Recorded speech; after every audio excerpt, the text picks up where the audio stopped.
Kini Julian menerima keadaan Dania. Julian pun mengantarkan Dania dan Safira ziarah ke kuburan kedua orang tua Safira. Dan di sini Safira dan Dania sangat bahagia sekali. Pada akhirnya kedua orang tua Safira akan ditenang karena kedua putrinya yang terpisahkan selama ini kini sudah bersama. Safira dan Dania berjanji akan selalu akan kedua orang tuanya karena Safira dan Dania saat ini akan bersatu dan tidak akan berpisah lagi, apalagi saling bermusuhan. Kini Dania dan Safira sah menjadi kakak beradik. Begitu juga dengan Dania. Dania berjanji kepada ibu dan ayahnya bahwa Dania akan selalu menjaga adiknya Safira.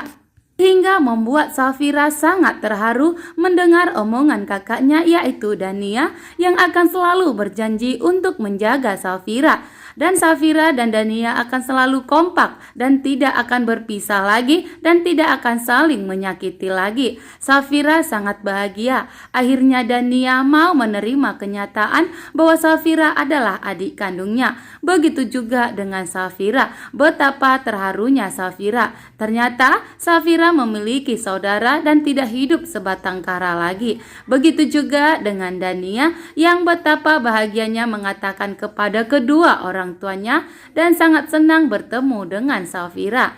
Ternyata Dania masih memiliki keluarga. Selama ini Dania hanya hidup sebatang kara di depan makam kedua orang tua Safira. Di sini Safira dan Dania berjanji akan selalu bersama. Dan di saat Safira dan Dania sedang berziarah di makam kedua orang tuanya, Julian malah melihat Gunawan sedang bersama seseorang. Julian juga mendengarkan bahwa Gunawan dan seseorang tersebut membahas mengenai kematian dan yang telah membunuh kedua orang tua Safira dan Dania.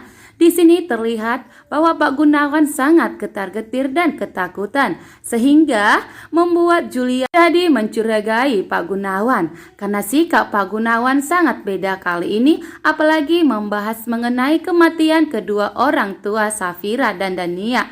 Dan Julian akan mencari tahu mengenai kematian kedua orang tua Safira dan Dania. Termasuk Julian akan mencurigai Pak Gunawan. Sepertinya Pak Gunawan dibalik dalam kematian kedua orang tua Safira dan Dania. Karena kali ini gerak-gerik Pak Gunawan sangat mencurigakan sehingga membuat Julian harus mencari tahu kebenarannya dari Pak Gunawan. Sedangkan Yuda saat ini sudah disekap oleh Rafael.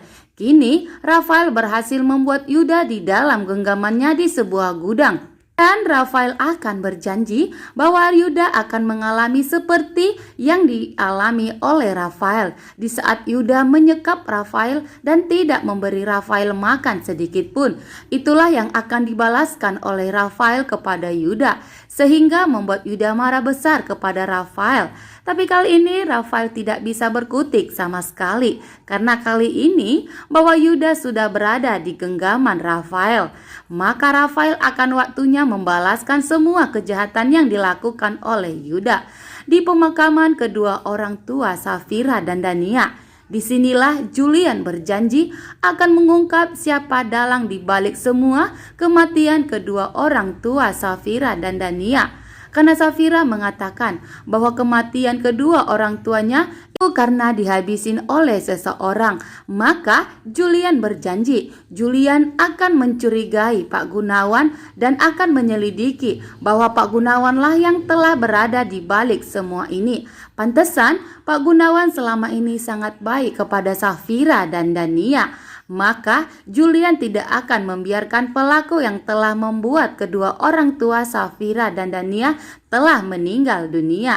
Dan di sini Pak Gunawan mencurigai tatapan Julian bahwa Julian kini sudah mengetahui rahasia besar yang disimpan oleh Pak Gunawan. Maka Pak Gunawan hidupnya semakin tidak tenang karena dihantui kecurigaan dari Julian. Dan saksikan nanti malam di Antara Dua Cinta. Terima kasih banyak. Bye-bye.